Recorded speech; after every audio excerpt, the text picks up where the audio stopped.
Hello and welcome to achiever साइब dear learners of IGNOU psychology first year का जो paper है आपका MPC 003 उसके इजी नोट्स का एक्सप्लेनेशन चल रहा है। अभी तक जितना हमने कवर कर लिया एक बार देख लेते हैं। हमने सिगमंड फ्रॉइड के सारे टॉपिक यानी टॉपिक नंबर 19 तक आपने प्रीवियस वीडियो में कवर कर लिया था।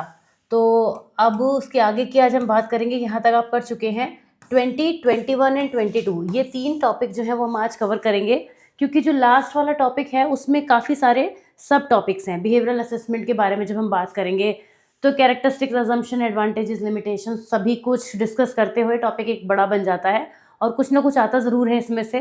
तो कैरन हॉर्नी की थ्योरी से स्टार्ट करेंगे। ये एक नियो फ्रॉइडियन थी, तो सिगमंड फ्रॉइड के बाद ही इनका जिक्र होता है, उसी सीक्वेंस में इन्हें रखा भी गया है। और ह्यूमनिस्टिक थ्योरी को कवर करते हुए इतना टॉपिक आज हम कवर करेंगे। तो हम आ जाते हैं पेज नंबर 36 पर, जहाँ से हमें शुरुआत करनी है आज की क्लास की। बिना किसी डिले के आइए अपने टॉपिक की तरफ पहुंचते हैं। ये सब आपने कवर कर लिया था पेज नंबर 36 पर। यस, मैंने आपसे कहा भी था कि डिफेंस मैकेनिज्म का एक वीडियो लिंक मैं शेयर करूंगी, उसको आपको कवर करना है और कैरन हॉर्नी की थ्योरी से हमें स्टार्ट करना है। कैरन हॉर्नी एक प्रोमिनेंट साइको एनालिस्ट थी जिन्होंने न्यू फ्रॉइडियन पर्सपेक्टिव दिया था पर्सनैलिटी पर। वैसे तो जितने भी लोग आए हैं सिगमंड फ्रॉइड के बाद जिन्होंने उन्हीं के वर्क को या तो एक्सटेंड किया है या उनके कॉन्सेप्ट्स को लेके कुछ नया कॉन्सेप्ट क्रिएट किया है, वो सभी न्यू फ्रॉइडियन कहलाते हैं। उन्हीं में से एक है कैरन हॉर्नी। ये एक फीमेल है, इनके नाम से कई बार कन्फ्यूजन हो जाता है, लेकिन शी इज़ अ फीमेल। तो इन्होंने भी पर्सनालिटी के बहुत सारे पॉइंट्स पे बात की है। उन्होंने सोशल और कल्चरल फैक्टर्स की भी बात की है। बायोलॉजिकल इंस्टिंक्ट से ज़्यादा इंपॉर्टेंस दी है सोशल और कल्चरल फैक्टर्स को। उन्होंने फ्रॉइड के कई आइडियाज़ को चैलेंज भी किया है और फीमेल साइकोलॉजी पर उन्होंने बात की है। जब हम सिगमंड फ्रॉइड के थॉट्स को पढ़ते हैं, जब डिटेल में पढ़ते हैं, तो वहाँ एक चीज़ और निकल कर आती है कि वो फीमेल को जो था थोड़ा इन्फीरियर मानते थे और मेल को ज़्यादा प्रेफरेंस देते थे। ऐसा अभी तक आपको उनके कॉन्सेप्ट्स में कहीं दिखा नहीं होगा, लेकिन ये उनकी जो लोग पढ़ते हैं डिटेल में वही चीज़ जानते हैं। तो उन्होंने फीमेल साइकोलॉजी पर भी अपने व्यूज़ दिए थे और introduced a more humanistic and relational approach. इनके जो कॉन्सेप्ट है ना, इनकी जो थ्योरी है, उसमें एक बहुत इंपॉर्टेंट चीज़ आती है। 2-3 चीज़ें हैं एक्चुअली, नॉट जस्ट वन, कई चीज़ें हैं जिनको आपको ध्यान में रखना होगा। एक तो बेसिक एंग्जाइटी की ये बात करती है, न्यूरोटिक नीड्स की ये बात करती हैं। कुछ ये टॉपिक्स हैं जो अगर अलग से भी आ जाए 3 मार्कर में तो आपको एटलीस्ट ये पता होना चाहिए। बेसिक एंग्जाइटी आ गया तो कई बार स्टूडेंट्स ना मन से कहानी बनाने लगते हैं। होता ही है, जब कुछ नहीं आता लगता है कि लिख के तो आ ही जाएँ 3 मार्कर वाले में जो शॉर्ट नोट होते हैं। तो बेसिक एंग्जाइटी को कुछ भी लिख दिया, बट अगर आपने इनका नाम नहीं एसोसिएट किया तो वहाँ पे जो आपके इवैल्यूएटर है वो देखते ही समझ जाएंगे कि ये तो बनाई गई कहानी है। जब कैरन हॉर्नी का नाम का ही जिक्र नहीं कर रहे हैं बेसिक एंग्जाइटी से, तो आप क्या कर रहे हैं। ऐसी न्यूरोटिक नीड्स पर भी उन्होंने बात की थी। तो आइए इसको पढ़ते हैं। Central to Horney's theory in the concept of basic anxiety, a deep feeling of insecurity and helplessness that arises in childhood due to inadequate or inconsistent parenting. जब बच्चे छोटे होते हैं वो अनलव्ड फील करते हैं और रिजेक्टेड फील करते हैं, नेग्लेक्टेड फील करते हैं। इस तरह के उनके अंदर कोई भी फीलिंग लगातार जब आती है तो वो एक बेसिक एंग्जाइटी को डेवलप कर लेते हैं जो उनकी पर्सनैलिटी और बिहेवियर को आगे चल के शेप करती है। उसी टाइम से शुरू कर देती है शेप करना और आगे चल के हमें उसके कॉन्सिक्वेंसेस देखने को मिलते हैं। तो बेसिक एंग्जाइटी डेवलप ना हो, इसके लिए बहुत ज़रूरी है कि एज अ पेरेंट छोटे बच्चों को बहुत प्यार दिया जाए, केयर दी जाए और उनका बहुत ध्यान रखा जाए, क्योंकि वही आगे चल के आप एक तरीके से पेरेंट होकर आप एक कंट्रीब्यूशन कर रहे हैं सोसाइटी को। तो वहाँ पर आपको इस चीज़ का ध्यान देना है, ऐसा कैरन हॉर्नी कहती हैं। न्यूरोटिक नीड्स की बात करती हैं। वो कहती हैं कि बेसिक एंग्जाइटी से कोप करने के लिए इंडिविजुअल को न्यूरोटिक नीड्स को डेवलप करना ज़रूरी है। Which are compulsive strategies to feel safe and loved. उन्होंने 10 न्यूरोटिक नीड्स की बात की थी जिनको उन्होंने 3 कोपिंग स्ट्रेटजीज और इंटरपर्सनल ओरिएंटेशन में बांटा भी है। तो ये भी ध्यान में रखने वाली बात है कि 10 न्यूरोटिक नीड्स की कैरन हॉर्नी बात करती हैं। अब उसको 3 टाइप में इन्होंने डिवाइड कर दिया है। सबसे पहले आता है मूविंग टुवर्ड पीपल। ये कंप्लाइंट टाइप नीड होती हैं जिसमें पर्सन को दूसरों से अप्रूवल, अफेक्शन, इस तरह की रिक्वायरमेंट फील होती है। इसमें लोग दूसरों से रिजेक्ट होने पर डरते हैं और जब कोई उनसे बहुत क्लोज आता है तो उन्हें अच्छा लगता है, तो वो चाहते हैं कि दूसरों के संग अच्छी रिलेशनशिप्स बने, लेकिन रिजेक्शन कहीं पर ना हो, वो अवॉइड करते हैं ऐसे सिचुएशंस को। इसके बाद कुछ एग्रेसिव टाइप नीड्स होती हैं जो दूसरी कैटेगरी इन्होंने रखी। इसमें वो लोग आते हैं जो पावर, प्रेस्टीज, एडमिरेशन या एक्सप्लॉयटेशन वाले कैटेगरी में फॉल होते हैं। मतलब जो पावर सीख करना चाहते हैं, जो कोई पोजीशन होल्ड करना चाहते हैं, राइट। जो आप देखते हैं ना, जो लीडर टाइप लोग होते हैं उनके अंदर ये ट्रेड देखने को मिलते हैं, वो मूविंग अगेंस्ट की कैटेगरी में आ जाते हैं। ये जो इंडिविजुअल होते हैं वो दूसरों को थ्रेट देने में या फिर डोमिनेट करने में ज़्यादा बिलीव करते हैं, उससे अपने काम बनाना, उस तरीके से लोगों को डोमिनेट करके रखना। Then third category is moving away from people, detach type, जिनमें आप ज़्यादातर इंट्रोवर्ट्स को देखेंगे, जो लोग सेल्फ सफिशिएंट होते हैं, इंडिपेंडेंट होते हैं, परफेक्शन में बिलीव करते हैं। ये दूसरों से जल्दी हर्ट नहीं होते, दूसरों से इन्हें कोई फ़र्क भी ज़्यादा नहीं पड़ता, और ये खुद में रहते हैं, सेल्फ सफिशिएंट टाइप होते हैं। तो ये जो कोपिंग स्ट्रेटजीज होती हैं ये न्यूरोटिक हो जाती हैं जब ये बहुत ज़्यादा रिजिड हों, एक्सेसिवली यूज़ किया जाए इनका, and conflict with one another leading to inner tension and personality disturbances. तो ये कहती है कि इस तरीके की जो हमारी नीड्स होती हैं, न्यूरोटिक नीड्स 3 कैटेगरी में हमने इसको डिवाइड कर दिया, टोटल 10 होती हैं, वो जब बहुत ज़्यादा यूज़ की जाए, उन नीड्स का बहुत ज़्यादा, वो नीड्स को फुलफिल करने में बहुत ज़्यादा लग जाए कोई भी पर्सन, तो पर्सनैलिटी में डिस्टर्बेंस देखने को मिलता है। इसके बाद ये आइडियलाइज सेल्फ और रियल सेल्फ की बात करती है। Karen Horney emphasized the conflict between the real self and the idealised self. Real self वो होता है जो हम प्रेजेंट में होते हैं, जिसके बारे में हमें रियलाइजेशन होता है कि हम ये हैं, और आइडियल सेल्फ वो होता है जो हम विजुअलाइज करते हैं, जो हम बनना चाहते होते हैं। तो उसके बीच में अगर कोई भी डिस्क्रिपेंसी आएगी तो जाहिर सी बात है वो, यानी कि अगर जो हम बनना चाहते हैं और जो हम प्रेजेंट में हैं, अगर उसका जो रास्ता है वो स्मूथ नहीं है, तो वो हमें, हमारी पर्सनैलिटी को कहीं ना कहीं डिस्टर्ब करेगा। इसका मतलब हमने या तो इतने बड़े ख्वाब देख लिए हैं, कुछ ऐसा इमेजिनेशन कर ली है जो नहीं मैच कर रही है हमारे प्रेजेंट सेल्फ से, तो हम जहाँ पर हैं वहाँ से हम किस तरह से वहाँ तक पहुँच सकते हैं, ये पाथ हमारा स्मूथ होना चाहिए। ओके, फेमिनिन साइकोलॉजी के बारे में हॉर्नी जो है वो स्ट्रांगली डिसएग्री करती हैं सिगमंड फ्रॉइड के कॉन्सेप्ट से। वो ये कहती हैं कि जो फीमेल होती है ना, वो बायोलॉजिकली वीक नहीं होती हैं, वो सोशली और कल्चरली उनको इस तरीके से डेवलप किया जाता है कि वो वहाँ से उन नज़र आता है कि जो साइकोलॉजिकल इश्यूज़ हैं। उन्होंने ये भी कहा कि जो फीमेल है वो बहुत ज़्यादा स्ट्रांग होती है, और बहुत सारे, क्योंकि वो रिप्रोडक्शन कर सकती है, so she is very strong, वो इस कॉन्सेप्ट को देती हैं। और इसके अलावा ये भी कहती हैं कि वो इक्वालिटी और रिस्पेक्ट भी डिज़र्व करती हैं, और वो इम्पॉर्टेंट है उनके लिए। तो फीमेल को लेकर उन्होंने काफ़ी स्ट्रॉन्ग कॉन्सेप्ट्स अपनी तरफ से दिए हैं। Karen Horney theory of personality offer a compassionate socially aware alternative to traditional psychoanalysis.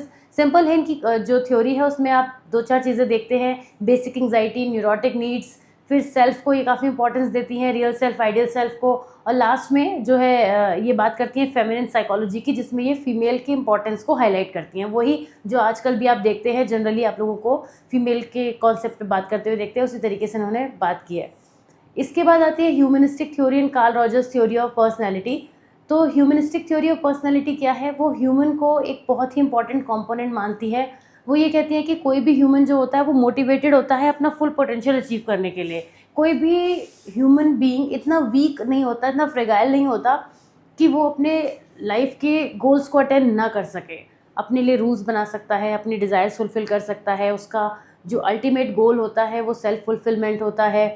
तो इस तरीके की बातें हम ह्यूमनिस्टिक साइकोलॉजी में बात करते हैं, देखते हैं। जैसा कि इसका नाम है ह्यूमनिस्टिक, तो यहाँ पे ह्यूमन पे फोकस होता है। अब ह्यूमन पे जब फोकस हो रहा है तो एज अ ह्यूमन को आप एक बॉडी की तरह से देखिए, तो आप क्या देखेंगे?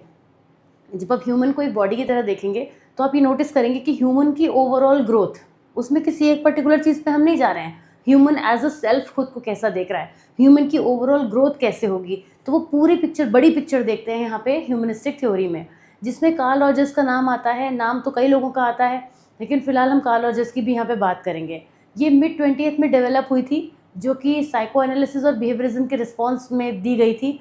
यहाँ पे free will, personal choice, subjective experience, इन सब चीज़ों के बारे में ये है ना कि subjective experiences over unconscious drives और एक्सटर्नल कंडीशनिंग। तो जो बातें पहले हो रही थी उनके अलावा कुछ नई बातें हमें यहाँ पे देखने को मिलती हैं ह्यूमनिस्टिक थ्योरी में। ये पर्सपेक्टिव ये कहता है कि every person strive for self actualisation. और सेल्फ एक्चुअलाइजेशन होती क्या है, मतलब हर पर्सन का अल्टीमेट गोल क्या है? सेल्फ एक्चुअलाइजेशन को एक्वायर करना। ये एक ऐसी स्टेट है जहाँ पे वो अपने टैलेंट को रियलाइज़ कर सकते हैं, वैल्यू को, पर्पस को, मतलब लाइफ का अल्टीमेट गोल क्या है। जब वो हम एक्वायर करते हैं तो हम सेल्फ एक्चुअलाइजेशन की स्टेज पे पहुँच जाते हैं। Humanistic psychologist argue that behaviour is best understood through the individuals own perspective, यानी कि हम उसको बाहर से उसको ऑब्जर्वेशन करें, उससे नहीं। कोई भी इंसान अपना ऑब्जर्वेशन खुद करे, वो खुद को एज अ होल देखे कि मैं क्या कर रहा हूँ, मेरी लाइफ किधर जा रही है, मेरे ऑब्जेक्टिव्स क्या है लाइफ के। तो जब पर्सन अपना एवेल्युएशन खुद कर पाता है तभी वो सेल्फ एक्चुअलाइजेशन की तरफ पहुँच भी पाता है। A supportive environment is seen as crucial for healthy personality development. When individuals are given acceptance, respect and opportunities for self-expression, they tend to grow into confident, creative and fulfilled people. यानी कि अगर किसी भी person को एक free space दिया जाए, यानी एक्सेप्टेंस मिले, रिस्पेक्ट मिले, अपॉर्चुनिटीज़ मिले खुद को एक्सप्रेस करने की, तो वो बेहतर कर पाते हैं। मतलब जितना उनको फ्री छोड़ा जाएगा वो उतना अच्छा कर पाएंगे, यानी उनको बांध के नहीं रखना है। This theory also stresses authenticity, living in alignment with one's true self. यानी कि हमें सोसाइटी की एक्सपेक्टेशन के हिसाब से ना चल के खुद से ट्रू होना चाहिए। अगर हर इंडिविजुअल खुद से ट्रू होगा तो सभी इंडिविजुअल्स मिलकर एक बेहतर सोसाइटी ऑटोमेटिकली बना देंगे, ऐसा ये कहते हैं। ठीक है, इस जो ये थ्योरी है ये एक बहुत ही पॉजिटिव और एम्पावरिंग व्यू देती है ह्यूमन नेचर का, क्योंकि कुछ तो नेगेटिव बात ये करती नहीं है, राइट। और ये इंपॉर्टेंस भी हाईलाइट करती है कि पर्सनल रिस्पॉन्सिबिलिटी, और मतलब हम अपने बारे में खुद को कैसा बनाना चाहते हैं ये पूरी तरीके से हमारी ही जिम्मेदारी है।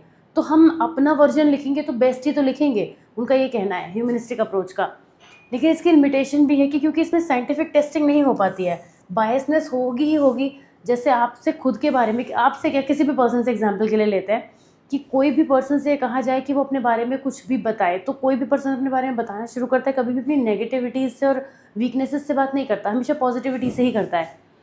तो कई बार ये बहुत सारे ऐसे चीज़ों को ओवरलुक कर सकता है जिसकी वजह से बायसनेस हो सकती है। तो कुल मिला के तो ह्यूमनिस्टिक अप्रोच जो है ओवरऑल एक पॉजिटिव आउटलुक देती है ह्यूमन बीइंग का, ह्यूमन बीइंग के अपग्रेडेशन की बात करती है, ह्यूमन बीइंग के ओवरऑल डेवलपमेंट की बात करती है। अब इसमें कार्ल रॉजर्स ने अपना क्या कंट्रीब्यूशन दिया है, क्योंकि वो भी तो एक ह्यूमनिस्टिक थे, ह्यूमनिस्टिक साइकोलॉजिस्ट थे, तो उनका क्या कहना था। वो काफ़ी लीडिंग फिगर है ह्यूमनिस्टिक साइकोलॉजी में जिन्होंने पर्सनैलिटी थ्योरी डेवलप करी है। इनकी भी जो बात है कुछ अलग नहीं है, ओवरऑल बात वो भी वही करते हैं। हमने पहले थोड़ा डिस्क्राइब किया कि ह्यूमनिस्टिक साइकोलॉजी क्या है, और अब उसके अंदर कार्ल रॉजर्स ने पर्टिकुलरली क्या थॉट दिए हैं उनको हम लेके चल रहे हैं। तो कार्ल रॉजर्स ये कहते हैं कि humans have an inherent drive towards growth, self improvement and self actualisation. किसी भी पर्सन के अंदर एक अंदर से ही ड्राइव होती है जो वो ग्रो करने की, खुद को इम्प्रूव करने की, अपने आप को सेल्फ एक्चुअलाइजेशन की स्टेट तक लेके जाने की, और उनको राइट कंडीशंस मिलती रहें, यानी उनके आसपास का एनवायरनमेंट पॉजिटिव रहे तो वो अपना बेस्ट से बेस्ट दे पाएंगे। उनका जो सेंट्रल कॉन्सेप्ट है वो दो तीन चीज़ों को लेकर है, क्योंकि सेल्फ के बारे में ना ह्यूमनिस्टिक अप्रोच में बहुत हाईलाइट किया जाता है।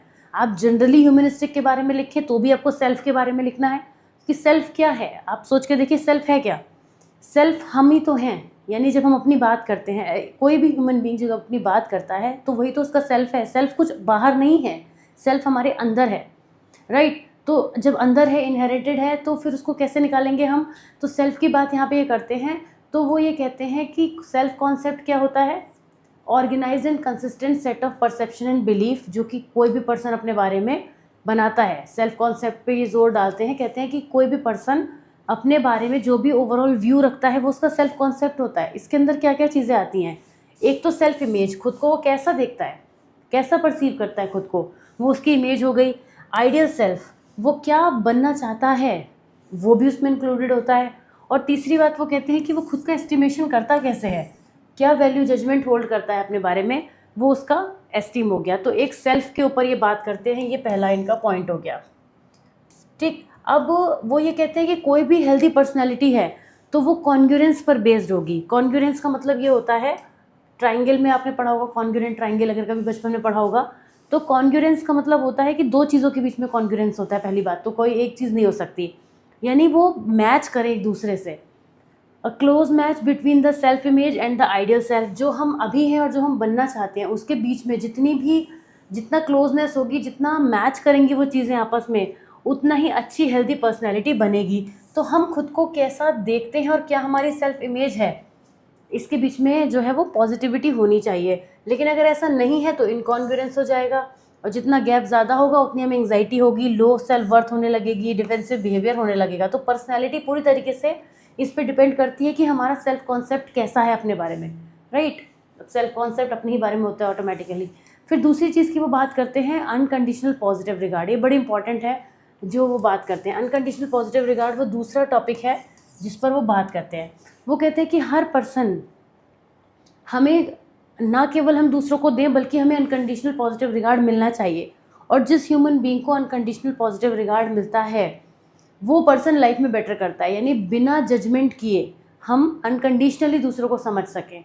तो अनकंडीशनल पॉजिटिव रिगार्ड है acceptance without judgement regardless of behaviour. This foster openness, authenticity and self acceptance. तो अनकंडीशनल पॉजिटिव रिगार्ड हमारा खुद के लिए भी हो सकता है।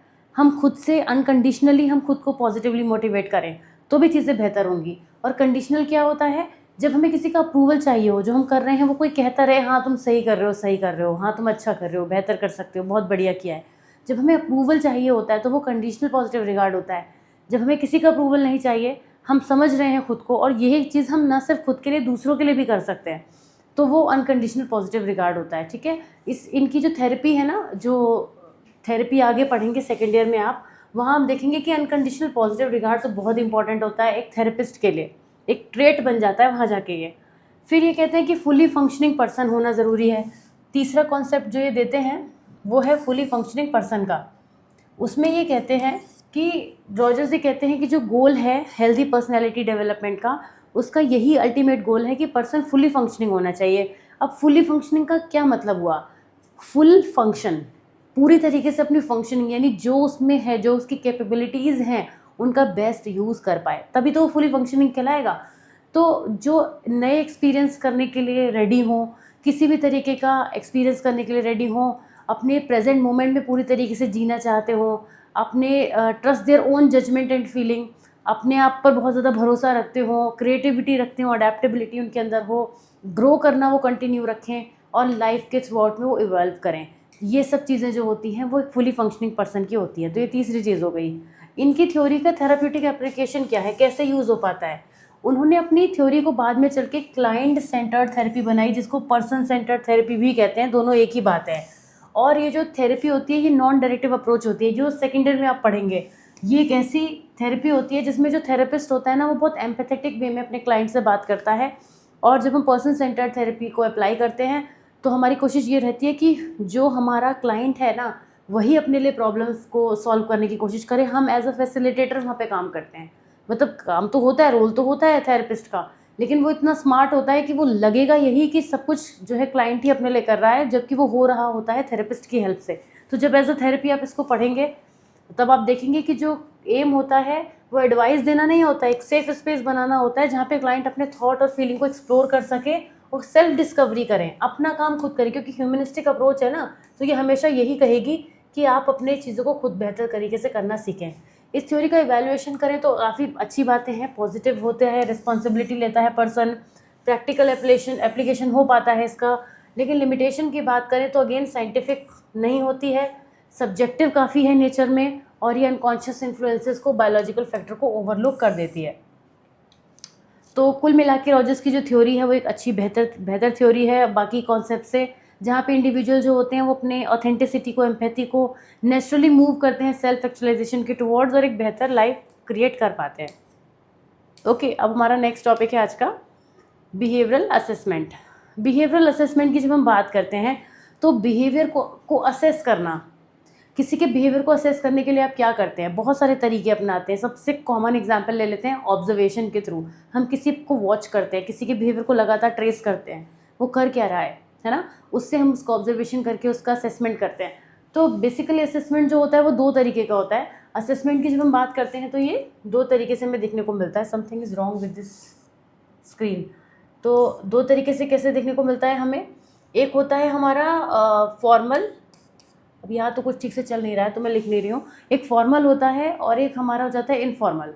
फॉर्मल असेसमेंट में और इनफॉर्मल असेसमेंट में दोनों के ही तरीके अलग अलग होते हैं।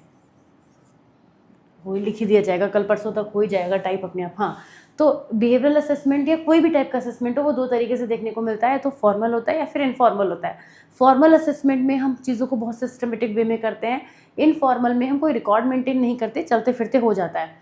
साइकोलॉजी में जो असेसमेंट हम करते हैं वो फॉर्मल होता है, क्योंकि सब कुछ चीज़ें बहुत सिस्टम से चलती हैं, सीक्वेंशियल वे में चलती हैं। ऐसे नहीं कि कुछ भी करा कुछ भी बना दिया। तो बिहेवियरल असेसमेंट एक ऐसा मेथड है जिसमें हम ऑब्जर्व करते हैं, मेजर करते हैं, इवैल्यूएट करते हैं किसी भी इंडिविजुअल के एक्शन को डिफरेंट सेटिंग्स में। ट्रेडिशनल असेसमेंट में हम क्या करते हैं, जहाँ पे हम किसी के इंटरनल ट्रेट्स को देख के या सेल्फ रिपोर्टेड डेटा को लेके उसका बिहेवियर के बारे में बता देते हैं। वहीं बिहेवियरल असेसमेंट जो होता है वो ऑब्जर्वेबल बिहेवियर पर फोकस करता है और साथ ही साथ और एनवायरमेंटल फैक्टर पर भी फोकस करता है जो इसे इन्फ्लुएंस करते हैं। किस किस पे करता है? एक तो ऑब्जर्वेबल बिहेवियर जो हमें नज़र आ सकता है किसी का भी बिहेवियर, और कौन से वो एनवायरमेंटल फैक्टर हैं जो इसको इफ़ेक्ट कर रहे हैं। ये बिहेवियरिस्ट थ्योरी से काफ़ी कनेक्टेड है क्योंकि बिहेवियरल असेसमेंट है इसीलिए। और B.F. स्किनर, एल्बर्ट बेंड्यूरा, जिन्होंने बिहेवियर को ये माना था कि बिहेवियर क्या होता है, लर्न होता है। बिहेवियर को आप सीख सकते हैं, अनलर्न भी कर सकते हैं, बट लर्न करते हैं पहले तो, और उसी के इंटरेक्शन के थ्रू, एनवायरनमेंट के संग इंटरेक्शन के थ्रू हम अपने बिहेवियर को शेप करते हैं। हम इस दुनिया में रहकर दूसरों के संग जो भी इंटरेक्शन कर रहे हैं वो हमारा एनवायरनमेंट ही है सब कुछ। उस एनवायरनमेंट से इंटरेक्ट करते करते जैसा भी हम खुद को डेवलप करते हैं ओवर टाइम, राइट, उसी की ये बात कर रहे हैं कि वो उसी का असेसमेंट हम करते हैं, वही हमारा बिहेवियर होता है। बिहेवियरल असेसमेंट बहुत यूज़ होता है क्लिनिकल, एजुकेशनल, ऑर्गेनाइजेशनल सेटिंग में। सेकेंड ईयर में आप चलेंगे आएंगे तो देखेंगे इतना असेसमेंट आपको करने को मिलेगा प्रैक्टिकल्स की फॉर्म में, उसके बाद इंटर्नशिप की फॉर्म में भी मिलेगा।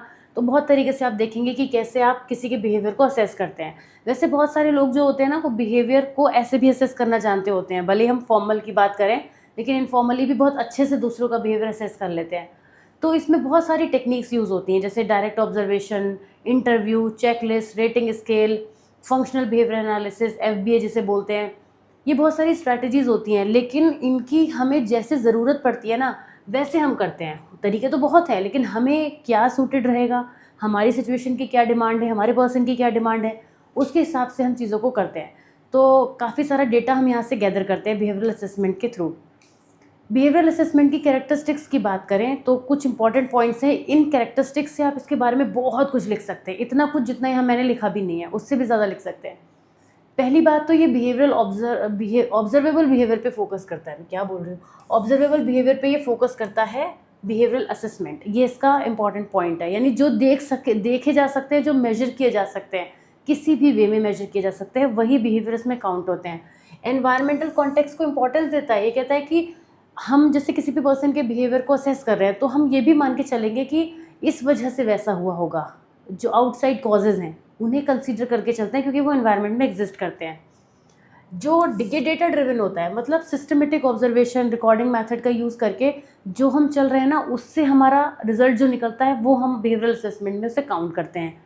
ये ऑब्जेक्टिव भी होता है और क्वान्टिफाइबल भी होता है, यानी हम इसमें मेजरेबल डेटा को यूज़ करते हैं, ये नहीं कि सब्जेक्टिव इंटरप्रिटेशन के बेसिस पे हमने चीज़ें निकाल दी। फंक्शनल एनालिसिस इसका एक पार्ट होता है, यानी बिहेवियर के जो फंक्शन का पर्पस है, आउटकम क्या निकलेगा, क्यों वो बिहेवियर हो रहा है, उसको भी हम डिस्क्राइब कर पाते हैं। फंक्शनल एनालिसिस उसका कर पाते हैं, यानी फंक्शनैलिटी के टर्म्स में जो बिहेवियर हमने बताया है किसी पर्सन का, इन टर्म्स ऑफ फंक्शनैलिटी वो कैसे आगे नज़र आएगा ये भी बता पाते हैं। ये रियल लाइफ सेटिंग्स में यूज़ होता है। ऐसा नहीं है कि ये कुछ भी है कि हमने इसको लेबोरेटरी में ले जाके किया। गोल ओरिएंटेड होता है, ऑफ कोर्स बिहेवियरल असेसमेंट का एक गोल होता है। हम अगर बिहेवियरल असेसमेंट कर रहे हैं तो इसका मतलब है कि जैसे टीचर स्टूडेंट का कर रही हैं तो वो जाहिर सी बात है उसके बिहेवियर में कुछ ना कुछ मॉडिफिकेशन करना चाहते हैं। इसमें टूल्स जो होते हैं वो फ्लेक्सिबल होते हैं, जैसे अभी हमने बात की थी कि हमें ज़रूरत पड़ेगी तो इंटरव्यू करेंगे, ज़रूरत पड़ेगी तो चेकलिस्ट लेंगे, ज़रूरत पड़ेगी तो डायरेक्ट ऑब्जर्वेशन, जो भी होगा। ये एक ऑनगोइंग प्रोसेस भी रहता है, यानी कि कई बार हमें ओवर टाइम हम इसको असेसमेंट को मॉनिटर करते रहते हैं ये जानने के लिए कि हमारा प्रोसेस चल कैसा रहा है। और इंडिविजुअलाइज्ड होता ही है क्योंकि हर पर्सन की नीड्स अलग अलग होती हैं। तो हमें लगता है कि कोई पर्सन इंटरव्यू में बहुत अच्छे से परफॉर्म नहीं कर पा रहा है तो हम उसको चेकलिस्ट के थ्रू या कुछ और मेथड के थ्रू भी उसके बिहेवियर का जो है एनालिसिस कर सकते हैं। तो ये इसकी कुछ कैरेक्टरिस्टिक्स हो गई। बिहेवियर असेसमेंट के बारे में अजम्पशंस हैं कई सारे, उन अजम्पशंस की बात करते हैं कि कुछ पॉइंटर्स हैं कि वैसे तो हम ये जानते हैं कि बिहेवियरल असेसमेंट क्या होता है, बहुत सारे अजम्पशंस पे बेस्ड होता है जिसकी वजह से ये साइकोलॉजिकल असेसमेंट से इसको डिफ्रेंशिएट किया जाता है। तो बिहेवियर इज़ लर्न, इसमें ये माना जाता है कि जो ज़्यादातर बिहेवियर होते हैं वो एनवायरनमेंट के थ्रू इंटरेक्शन से डेवलप होते हैं। तो जो भी चीज़ डेवलप होगी वो मतलब लर्न की कैटेगरी में आएगी, उसको बनाया गया है, वो क्रिएटेड है, वो सीखी गई है कहीं ना कहीं। तो जो बिहेवियर होते हैं वो एनवायरनमेंट में से इंटरेक्शन होने की वजह से लर्न की कैटेगरी में आ जाता है। तो ये एक अजम्पशन हो गया। बिहेवियर ऑब्जर्वेबल होता है और मेजरेबल होता है, ये मानना भी पड़ेगा कि बिहेवियर ऑब्जर्वेबल होता है, तभी तो ऑब्जर्वेबल पे फोकस कर पाएंगे। तो ऑब्जर्वेबल होता है और मेजरेबल होता है, ये एक अजम्पशन है इसके बारे में कि जो बिहेवियर देखा जा सकता है, रिकॉर्ड किया जा सकता है, उसी का आप असेसमेंट भी कर सकते हैं। बिहेवियर अकर्स इन कॉन्टेक्स्ट, इसका मतलब क्या हो गया कि जो भी जिस एनवायरनमेंट में बिहेवियर रहता है उससे इन्फ्लुएंस होता है, चाहे वो फिजिकल हो, सोशल हो, इमोशनल कंडीशन। यानी अभी यहाँ पर इसमें फ़र्क है थोड़ा। बिहेवियर को हम सीखते हैं, लर्न करते हैं, यानी इन्वायरमेंट से, इंटरेक्शन से वो ऑटोमेटिक हमारे अंदर आता है और वो उससे इन्फ्लुएंस भी होता है। उसका उस पर फ़र्क भी पड़ता है, मतलब सीखेंगे भी वही जिस कॉन्टेक्स्ट में जो बात हो रही है, तो उससे रिलेट करते हुए हमारे अंदर वो चीज़ें डेवलप होती हैं।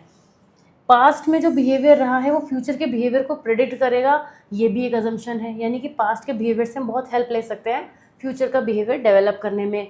बिहेवियर फंक्शनल होता है, behaviour is functional, her behaviour का एक पर्पस होता है, यानी कि किसी भी बिहेवियर्स को हम से क्या एक्वायर करने जा रहे हैं ये हमें देखना होता है। Change is possible through intervention, behaviour क्योंकि लर्न होता है तो उसको अनलर्न भी किया जा सकता है और उसको मॉडिफाई भी किया जा सकता है एविडेंस बेस्ड स्ट्रैटेजीज़ का यूज़ करके। ओके, तो इसमें आगे और बात करते हैं। असम्पशंस की यहाँ पे बात हो गई। असेसमेंट जो है वो कॉन्टिन्यूस होता है, बिहेवियरल असेसमेंट एक कोई वन टाइम इवेंट नहीं है, ये ऑनगोइंग मॉनिटरिंग है, जिससे हमें पता चलता है कि जो हम इंटरवेंशन यूज़ कर रहे हैं वो कितना इफेक्टिवली वर्क कर पा रहे हैं, ये सब फाइंड आउट हम कर पाते हैं। बिहेवियरल असेसमेंट के एडवांटेजेस क्या हैं? बिहेवियरल असेसमेंट जब हम करते हैं तो जाहिर सी बात है इसके कुछ फ़ायदे भी होते होंगे। अच्छा, इसके एडवांटेजेस डिसएडवांटेजेस, ये बिहेवियरल असेसमेंट का एक क्वेश्चन आना तय है, बहुत ही ज़्यादा पूछा जाता है। तो सिंपल भी है, ऐसा कुछ बड़ी बात है नहीं इसमें, लेकिन फिर भी आप ध्यान दीजिए थोड़ा। बिहेवियरल असेसमेंट जो होता है वो बहुत सारे बेनिफिट देता है हमें क्लिनिकल, एजुकेशनल और ऑर्गेनाइजेशनल सेटिंग में। एक तो इसमें ऑब्जेक्टिविटी होती है, एक्यूरेसी होती है, क्योंकि ऑब्जर्वेबल बिहेवियर पे फोकस करता है, तो जाहिर सी बात है कोई भी चीज़ जो हमने ऑब्जर्व करी है उसका हमने रिकॉर्ड मेंटेन किया है, उससे एक प्रॉपर रिजल्ट निकल कर आएगा। इसको हम रियल वर्ल्ड में अप्लाई कर सकते हैं, यानी नेचुरल सेटिंग जैसे क्लासरूम, होम, कोई भी ऐसे सिचुएशन जहाँ पर हमें इसको अप्लाई करना है हम कर सकते हैं। ये फंक्शन बेस्ड है, यानी कि किसी भी बिहेवियर के पीछे के रीज़न की भी ये बात करता है, इंटरवेंशन बनाता है और काफ़ी इफेक्टिव होता है। ये हर एज के लिए यूज़फुल है, ऐसा नहीं है कि किसी एज लिमिटेड रहता है। इसमें हम मॉनिटर को प्रोग्रेस कर सकते हैं और बिहेवियरल चेंजेस हम एक्चुअली ला सकते हैं इसकी हेल्प से, इसलिए भी ये हेल्पफुल होता है। ओके, पर इसकी लिमिटेशन की बात करें तो ये अब जो इसकी पॉजिटिविटी थी ना उसी में से हम कुछ चीज़ें निकालेंगे, जैसे कि ये सरफेस बिहेवियर पे ही फोकस करता है, पर हमारे अंदर भी बहुत सारे इमोशंस होते हैं, हमारे अंदर भी बहुत सारी चीज़ें होती हैं, ये उसको पूरी तरीके से डिस्कार्ड कर देता है। तो इस चीज़ को यहाँ पे इन्होंने अच्छा नहीं माना है, इसको लिमिटेशन की तरह काउंट करते हैं। ये हर एनवायरनमेंट में हमारा बिहेवियर कई बार डिफरेंट हो जाता है, उस चीज़ को भी ये थोड़ा सा कंसीडर नहीं करके चलते हैं, ये भी लिमिटेशन है। टाइम कंज्यूमिंग ऑफ कोर्स है, जहाँ हम एक और कह रहे हैं कि हम लॉन्ग रन तक इन चीज़ों को ऑब्जर्व कर सकते हैं, वहीं दूसरी ओर यही चीज़ टाइम कंज्यूमिंग की कैटेगरी में आ जाती है। इसमें हमें ट्रेनिंग की ज़रूरत पड़ती है, ऐसे कोई भी उठा के असेसमेंट किसी का नहीं कर सकता, चाहे कोई कितना भी प्रोफिशिएंट क्यों ना हो। आपको जब टूल्स अप्लाई करने हैं, जब चेकलिस्ट यूज़ करनी है, जब इन्वेंट्रीज यूज़ करनी है, तो वहाँ पर ज़रूरत पड़ती है एक प्रोफेशनल की। ये में मिस ब्रॉडर पर्सनैलिटी एस्पेक्ट्स, कई बार पर्सनैलिटी के बड़े एस्पेक्ट्स को ही मिस कर सकता है इंक्लूड करना, क्योंकि बहुत छोटी छोटी चीज़ों पे चलने की वजह से बड़े लेवल पर चीज़ों को नहीं देख पाता। और कई बार ऑब्जर्वर बायस भी हो जाती है, यानी कि क्या मतलब हो गया कि जब पर्सन को अपने ही एंगल से चीज़ों को देखना होगा तो वो उसी तरीके से देखेगा, तो जिसकी वजह से कई बार बायसनेस भी क्रिएट हो सकती है। बिहेवियरल असेसमेंट के टाइप की बात करें तो बिहेवियरल असेसमेंट बहुत सारे तरीके से होता है, जैसे कि डायरेक्ट ऑब्जर्वेशन हो गया, किसी पर्सन का नेचुरल या स्ट्रक्चर्ड वे में अगर हम करते हैं तो उसकी रिकॉर्डिंग्स को नोट करना, कॉन्टिन्यूस नोट करना, इंटरवल बेस्ड नोट करना, यानी एक पर्टिकुलर टाइम गैप पे उसका ऑब्जर्वेशन करते रहना। सेल्फ मॉनिटरिंग, अपने बिहेवियर को खुद से ट्रैक करना, ये भी हो सकता है। जैसे कई बार जो लोग होते हैं ना जो इंट्रा पे बहुत हाई होते हैं, उन्हें लगता है कि काफ़ी दिनों से मेरा जो बिहेवियर है वो ऐसा जा रहा है, तो मैं वो अपना एक रिकॉर्ड मेंटेन करने लगते हैं, तो अपने आप से भी अपनी मॉनिटरिंग कर सकते हैं।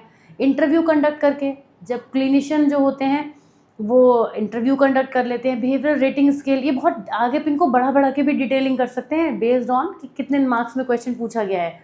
तो बिहेवियरल इंटरव्यू बहुत सारे टाइप के हो सकते हैं कि आप स्ट्रक्चर्ड है, अनस्ट्रक्चर्ड है, सेमी स्ट्रक्चर्ड है, तो उसी तरीके से आप चीज़ों को बढ़ा देंगे कि यानी आपको जिस तरीके से भी करना है, 1-on-1 करना है, 1-to ग्रुप करना है। बिहेवियरल रेटिंग स्केल होते हैं बहुत सारे, जिन रेटिंग स्केल की हेल्प से हम उनसे आइडिया ले सकते हैं या फिर उनसे जुड़े हुए लोगों से उसके बारे में एक आइडिया ले सकते हैं। एनालॉग असेसमेंट भी कर सकते हैं, कंट्रोल सेटिंग में पर्सन को रख के उसके रिस्पॉन्सेज को ऑब्जर्व करके एनालॉग असेसमेंट होता है। फंक्शनल बिहेवियर असेसमेंट जो होता है वो किसी भी पर्सन के बारे में उसके रिकॉर्ड्स को इकट्ठा करके उसमें ABC मॉडल का भी हम अप्लाई करते हैं, यानी एंटीसीडेंट बिहेवियर और कॉन्सिक्वेंसेज। फंक्शनल बिहेवियरल असेसमेंट जब होता है, यानी जो सिचुएशन अभी है इससे पहले इसकी वजह क्या थी और इसके बाद में इसके कॉन्सिक्वेंसेज क्या होंगे, इस तरीके से जो ABC असेसमेंट होता है वो करके भी हम FBA करते हैं। तो हर तरीके का जो असेसमेंट होता है वो अपने आप में वैल्यूएबल होता है। हमारा नेक्स्ट टॉपिक है पर्सनैलिटी असेसमेंट। कुछ चीज़ें आपको सिमिलर लगेंगी। अभी हम बिहेवियरल असेसमेंट पर थे, अभी पर्सनैलिटी असेसमेंट आ गया, तो डिफरेंस क्या है इसकी बात करेंगे नेक्स्ट वीडियो में, क्योंकि आज हमारा टॉपिक यहीं तक का था जो हमें कवर करना था। और पर्सनैलिटी का जब हम असेसमेंट करते हैं तो वो एक बड़ी टर्म हो जाती है। जब हम बिहेवियर की बात करते हैं तो वो बिहेवियर तक लिमिटेड होता है, लेकिन पर्सनैलिटी में सिर्फ बिहेवियर नहीं होता, पर्सनैलिटी में बहुत सारी चीज़ें होती हैं। तो क्या डिफरेंसेस है, कैसे हम करते हैं असेसमेंट, इसके बारे में करेंगे नेक्स्ट वीडियो में बात। मिलूंगी आपसे नेक्स्ट वीडियो में। Till then take care of yourself, see you soon, bye bye.